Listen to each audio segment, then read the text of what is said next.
Hey, it's the podcast guy. Something I talked on podcast. It's the Sutton podcast. And there it is!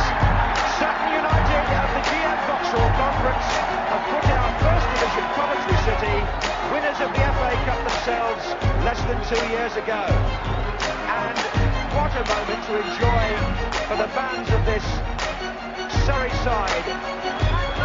They've had their moments before, but never one like this. But the whistle goes down. Delight for Sutton United. Sutton United, the National League, are through to the last 16 of the FA Cup. No longer English football's perennial non-league club.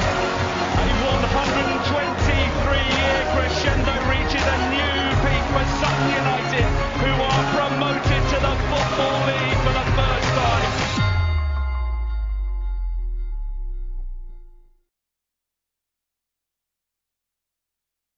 Hello, welcome to another episode of Sutton United Talk Time and Podcast. It's the Sutton Podcast in association with Lucky Star Gym.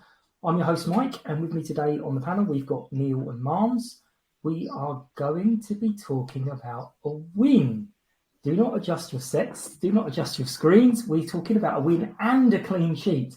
The medication I took last week is clearly working.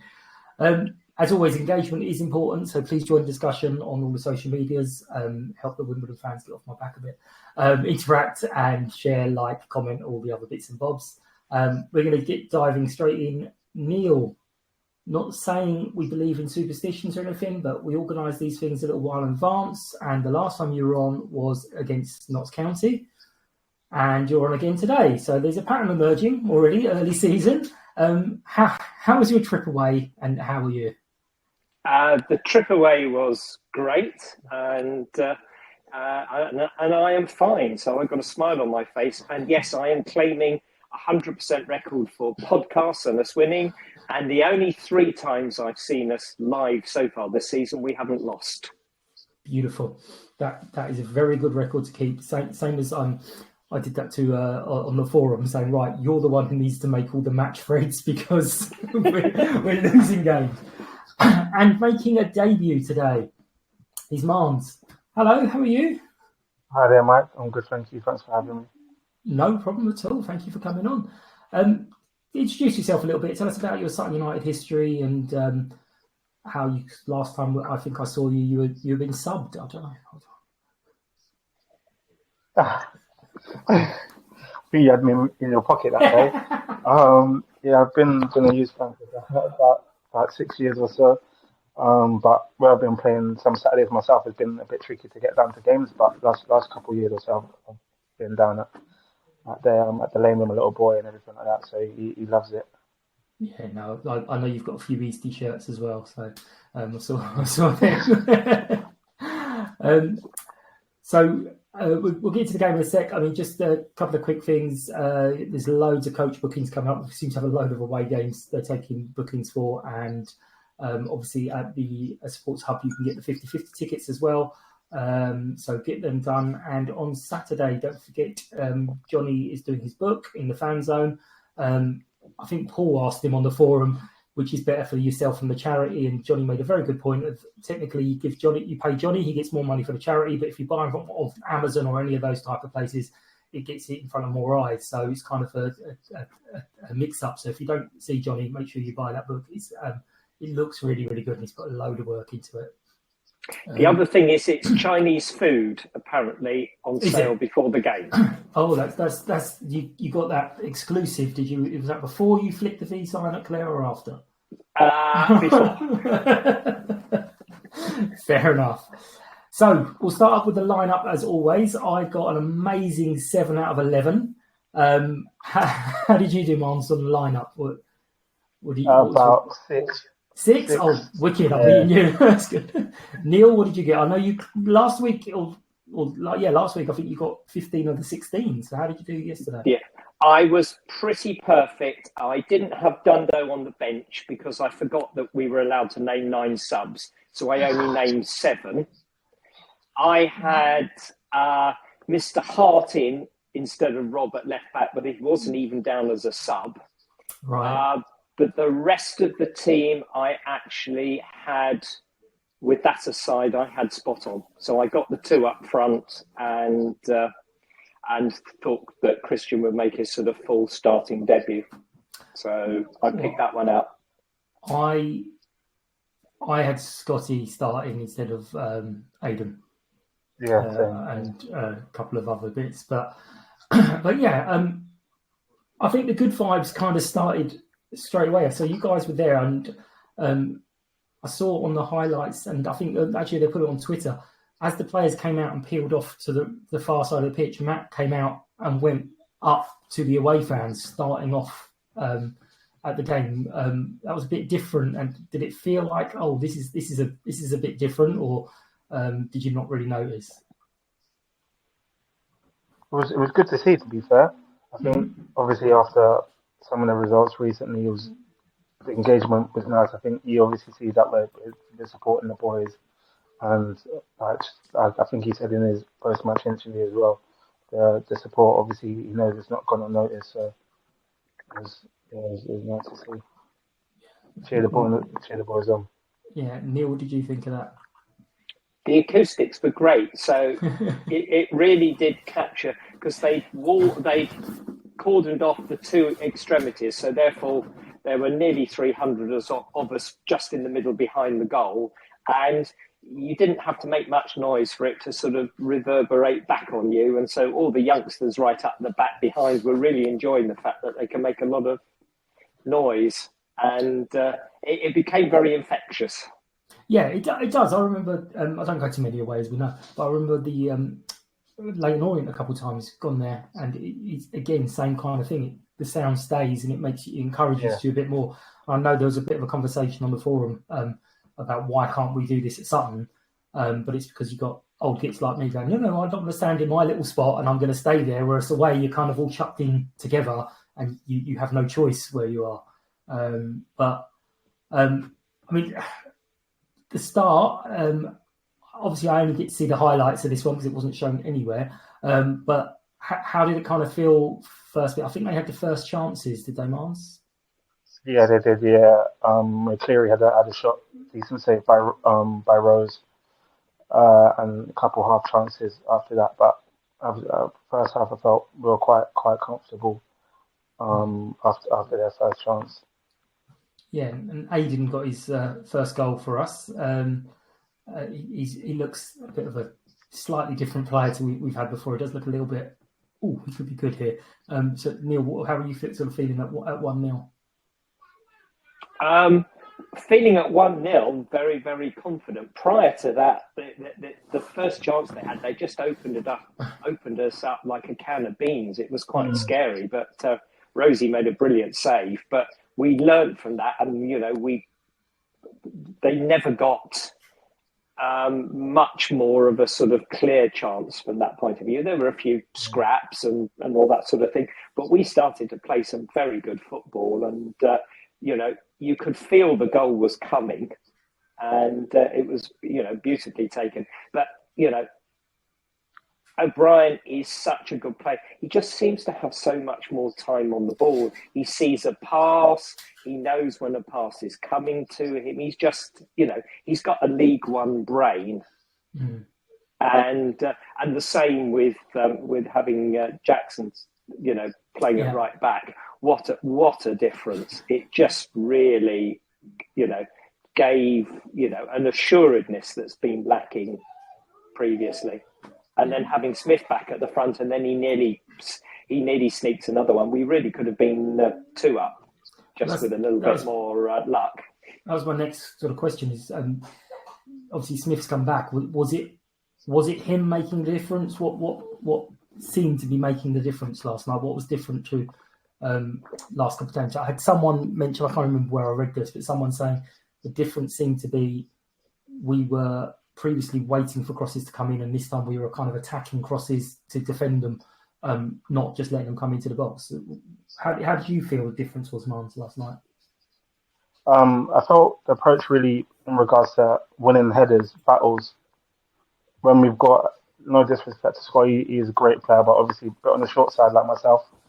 So in regards to winning those big battles, having Harry back in there was a great help. He's just battles for everything. He doesn't give up. So having that, and obviously O'Brien off him, it did help a lot in regards to creating chances and creating space off the last man. Yeah. What about defensively, Neil? What did you think was slightly different? Lewis John had so much confidence. He was a completely different player to the nightmare that he had against Cambridge. He was a different player. And I think, also having the added responsibility of being skipper, he just sort of rose to the occasion. And he and Ben were like the old, John and Goodliff partnership in the back. So we didn't miss Show Me at all in the centre of defence. And as I said, I think they were also had the confidence because they got Jackson next to them as well. Right. I mean, there was... Lewis' interview did make me laugh because there was one point where he said the players have worked there really hard. I was like, well, I wonder what he was going to say there. But second half, obviously, there's been difference of opinions on Twitter throughout the day, but the general consensus, apart from a couple of people, feel that Wickham kind of came at us and they were all over us in the second half, but we kind of kept steady. Were you confident throughout that onslaught, Miles, or did you kind of think, oh, it's coming? I felt as if something might, like they had some half chances. Obviously, swapping Jackson for Kizzy and a couple of other subs. Obviously, Omar came on and it looked like he was playing up top for a little bit. But I felt like something might be coming. They were pressing quite a lot and obviously forcing us to make some errors and putting in crosses, but we dealt with it quite well. Like you said, Louis and Ben were unreal yesterday. Yeah. And Neil, what were you sort of thinking at that point? When it was obvious that the subs, though Matt in his interview said they weren't prearranged, it was obviously based on the data because obviously Smith went off first. He's had only one full game and 13 minutes. So he looked knackered, so he had to come off. Same with O'Brien and Jackson. It was obvious that they'd only got 60 minutes in because they've had no pre-op. But this time, we looked so much more organised after the substitutes. So it wasn't like Newport where, everybody didn't really know where they were meant to be standing and what they were meant to be doing. It looked so much more organised. So therefore, it didn't actually make a difference. And Joe Kizzy came on and... defensively was fine. He made one or two errors going forwards with balls up the line, which went out rather than in. But, again, and then Lewis going to left back again. It was almost like we were playing a back three, really, with three centre backs. And yeah, I remember early in his career with us, he played right back quite a bit. I don't think I've ever actually seen him at left back. But yeah, he was like, yeah, Matt tells you to do something, you go and do it. And I'm like, yeah, I can agree with that. I understand that. So how do we kind of keep this up? What do we think has kind of happened that we can take this form into the league? I think just in regards to competing for positions, obviously before Jackson came in, Kizzy was obviously pretty much playing right back by himself, obviously with a little bit of cover, but having players push others for their position, knowing that they've got fight, I think, pushing on after yesterday, clean sheet, I don't think we'd want to change anything in regards to a home game on Saturday. Yeah. I wouldn't be surprised if that wasn't the starting lineup on Tuesday, was the starting lineup on Saturday, actually. Yeah. And, with us, I suspect Jackson and Smith may be able to play a little bit longer. And, as I said, those three players coming back into the team just made all the difference. Gave us some League One class, really, which, will be good to exploit. Yeah, lovely. So, unlike the last few weeks, a few games, I've been scratching around for ideas of moment of the match. Hopefully you've got some kind of thoughts about what you like as moment of the match. So it can be anything. It can be the acoustics if you like, but literally whatever you like. So who wants to go first with a moment of the match for yesterday? I'll let Mons go first. For me, it's got to be the goal. The goal, Aiden's goal, lovely. Neil, go on. I've got two. One Okay. is comic. One is comic when they put the team up and labelled us as Burton Albion. Yeah, I saw that. Yeah, That was comic. But I would just say the 12th man, essentially, was because, the crowd really, I think we did make a difference. And, we've been already cited as the 12th man. Well, right, first of all, that is a bit cheeky because obviously if this is going to a vote, people who are there are going to vote for it, aren't they? Because they're voting for themselves. So that's very sort of Mick Foley WWE-esque. Mine was actually, it was the change in Matt, the going over and giving everyone a little clap beforehand, the interview after, the scenes afterwards. I know a lot of clubs will look at that and go, what the hell is going on? They only through to the third round. But it was, again, that little, no, we're all in this together. We all believe in everything that's going on. And I think, although I don't go to them, I think the away matches are a lot easier for that connection than the home matches. Yeah. Mine's going to be the sort of Matt clapping the fans before the match, which is a little bit unusual, which obviously helps. But he did say it was the noise beforehand as well, which is why he went over. So, it's almost the same thing. I asked people's questions. I didn't get any questions. I just got, who do we think we're going to get in the next round? So we are recording before the draw. By the time people are listening, they're going to know who we got. But who do you fancy in the next round, Marms? We'll start with you. I'll take any Prem side away, to be honest with you. Yeah. It'll be a decent away day, but unfortunately, not knowing our luck, I think we might get another League Two side or half League One side, unfortunately, but fingers crossed. Yeah. Neil, who are you hoping for? Well, when we played 5 minutes of the 7 minutes extra time, I turned to Jenny and said we were 2 minutes away from the Etihad. At which point she thumped me. But knowing our luck, probably Salford away on a Tuesday. Because. Who doesn't love Salford away on a Tuesday? Nobody loves Salford away. I'm like everyone else. I was stunned to find the prize money for this competition is awful compared to even the EFL trophy. So actually, I'd take a big Premier League side for away or at home just for the big payday. Because obviously, if we were to, for example, get Man United at home, that would almost guarantee to be on the TV. So we'd get a bit of money there, but.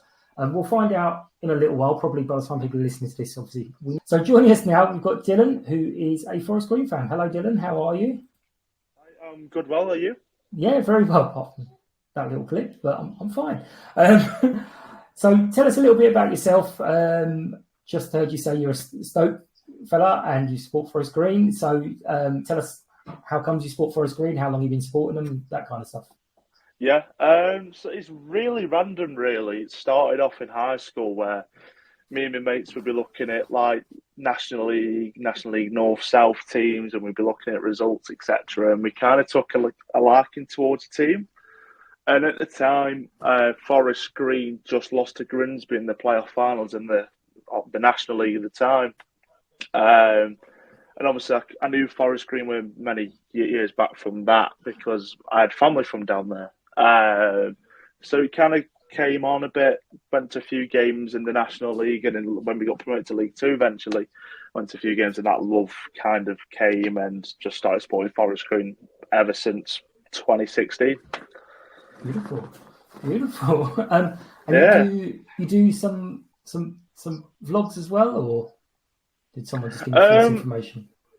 I kind of do some. I do my own TikToks where I do Forest Green content, and whenever I get the chance to go to a game, I do a kind of like a match day vlog on the day.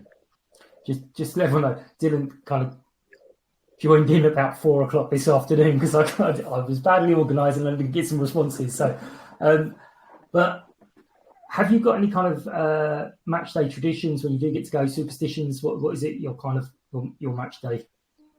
I don't really have one really. Oh, come on. Everyone's got something. How my day plans out is wake up, shower, have a drink before I leave the house, and then carry on drinking throughout the rest of the day. That's kind of how it works out. But no, I don't really have one. It's kind of just turn up and hope for the best. Oh, fair enough. All right. And what's your possibly last season? Not last season, one before. What's your favourite memory supporting the team? Oh, well, there hasn't been many since obviously. If you look at Forest Green's history, but it would be the winning the league at Mansfield the season before. Would be definitely the one. Right. And the season so far, obviously relegation last year, full of hopes and dreams, and then a day before pre-season starts, you sack your manager. How's the season been, highs and lows for you? Mostly lows. Obviously, very strangely, having Duncan Ferguson all the way up to pre-season and going, no, you're not staying with, you're gone, which was really odd. So from there onwards, it's been very strange. We went for a few weeks through the transfer window, and having Hannah Dingley as our interim manager, kind of like we're going into this League Two season very unprepared. But luckily, we kind of got that back. We signed David Horseman. If you don't know who he was academy managers. I think it was Brentford or Brighton. I'm not too sure. It's one of them. And he's come in and he's made signings, as the likes of Troy Deeney and a few extra players like Teddy Jenks, etc. He's been really good. But with how late Horseman's come in, it is very, very we're still gelling. We're still getting to know the squad. We're still trying to figure out the best ways we're playing, etc. And it's just going to take time and time for us to get into a groove of picking up points. Yeah, that thing with Hannah was just really odd because they made such a big thing about her being the caretaker manager. Kind of from the outside, you assumed that she would have a shot at the job, and then afterwards it turned out that she'd already said no, she's going to be the academy manager, and there was no chance of her doing it. So I think it was just your Mr. Vince getting a bit of publicity on the club again. Oh, definitely, he does love any interview when it comes to Sky. Yeah, right. So I'm going to kind of go to everyone here, and you're going to love this. So Neil, how does Sutton win this game? What do we need to do? What needs to happen for Sutton to take advantage of everything? Well, the comic answer is to score more goals than Forest Green, but the proper answer is just to take the momentum from Tuesday and carry it on, and forget about last Saturday, which was a car crash nightmare. So that's the thing, is to build on the positives. Yeah, I mean, I've had a week to think about it. That last Saturday, apart from the last 20 minutes, wasn't actually that bad. It was a good away performance, just 20-minute car crash. So it wasn't a 90-minute car crash, which is the positive. But Marms, what do you think Sutton need to do to win on Saturday? Just to evaluate on Neil's point, pretty much the same. Honestly, yesterday was a good building block for the boys. So if we can just keep that up, and I wouldn't really change much of the lineup, to be honest with you. Just keep it how it is, and just hopefully pick up 3 points. Dylan, no one really likes to answer this question. What needs to go wrong for you for Sutton to win this game? Yeah. Oh, God, yeah. Yeah, for us to beat Sutton, we need to get out there early. We've said many times already in the start of the season, we started off very slow. We've let teams come at us, and that's where goals have came. We've been very leaky. So for us, we need to be pressing early on, creating early chances, and obviously trying to get that advantage before we go into the second half. And then that's where we do usually come out as our best so far, is the second half. Okay. And it's very early in the season, but are there any kind of potential implications for this match for the season so far? I mean, I know we've had a bit of a bad run, bit of a bad start. Mans, what's your kind of thoughts of any implications, or is it just another game to tick off to start getting the squad to gel together? Yeah, it's still early days, to be honest with you. I think if we can pick up 3 points on Saturday, it'd be a good building block, and just go from there. And I'd like to take every game as they come, not to get too carried away if we're near the top, and don't get too worried if we're around the bottom. Yeah. Dylan, what do you think? Is there any implications for you guys, or is it just another game? It's just another game. It's another game for us to really get, as I said, the squad gelling. You know, we've got to take these games and, you know, work as hard as we can. But we are seeing that slowly progressive build, that we are going to get better and better. So let's just hope tomorrow can be a chance for us to progress even more. Lovely. And Neil, what do you think? Is it too early for 6 pointers, or? I think it's too early for 6 pointers, but we've got a difficult September coming up too. So I think it's important that we get, you know, this is one of the, with the greatest respect to Forest Green, this is one of the easier matches on paper, and playing them at a time when they're probably not as good as they're going to get. So, you know, I would say that it's important that we do get the 3 points on Saturday, because the table, you know, by the end of September, we'd have had 10 games, and, you know, we want to be, you know, in the middle at worst, and not nearer the bottom. Lovely. And what we're going to do is, I didn't know Matt didn't do this thing. He's only in his interview. He said he doesn't go into the change room before the start of the games. So I stumbled on this just completely bizarrely. But Mans, you've got 30 seconds for the team go out. Matt's given his instructions. What are you telling the team, and what's your prediction for the game? Same as yesterday. Honestly, just same as yesterday. Keep it direct, great intensity. Predictions. I'm hoping for a 3-1. 3-1. Okay. Yeah. Dylan, what are you going to tell your boys in that 30 seconds before they go out, and a prediction for you? Oh, put me on the spot now.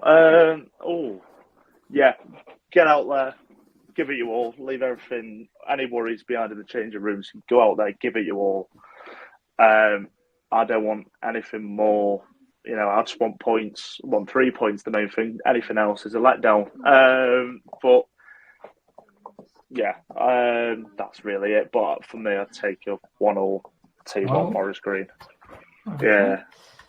Neil, what's your message and prediction? I'd remind the players that a game lasts 105 minutes these days, and not 70 minutes, because you know, the last 20 minutes of most games have been bad for us. So that's what I'd say. Remind them, and I'm going to go, very unusually for me, an optimistic 2-0 win for us. 2-0, blimey, another clean sheet, 2 in a row. Come on, Neil, that can't happen. I wouldn't have a message because I'm too scared of them all because they're too big. But I'm going to go always Sutton 2-1, just to, you know, keep up this record. We need to find out what Jenny thinks, because Jenny got it spot on yesterday. She's the only one who got it spot on. So anyone who wants to join in that prediction league, let us know. No one's actually run away with it yet. I think out of a maximum of 36 points, I think someone's got 14 as the top. So we're not very good at this prediction malarkey, but we'd be rich if we were. But gents, thank you so much. That's going to wrap up this episode of Sutton Podcast. Obviously, I know maybe not you, Dylan, but we're interested in watching the matches on TV, because there's a draw afterwards that we've got very lots of interest in. So we're going rushing off to see that. Appreciate everyone's attention. Damn it, I said it wrong. Feedback. Please like, follow, share Sutton Podcast on the social medias. Until next time, thank you to our sponsors, Lucky Star Gin. Thank you to the today's panel, Neil, Mans. I hope it wasn't too painful. And Dylan, thank you very much for stepping in last minute as well. Thanks to you, the listeners, and hope you've enjoyed this episode of Sutton Podcast. Take care, and we'll see you soon. Bye-bye. Hey, it's the podcast guy. Sutton United Talk Time on podcast. It's the Sutton Podcast. And there it is! Sutton United out of the GM Vauxhall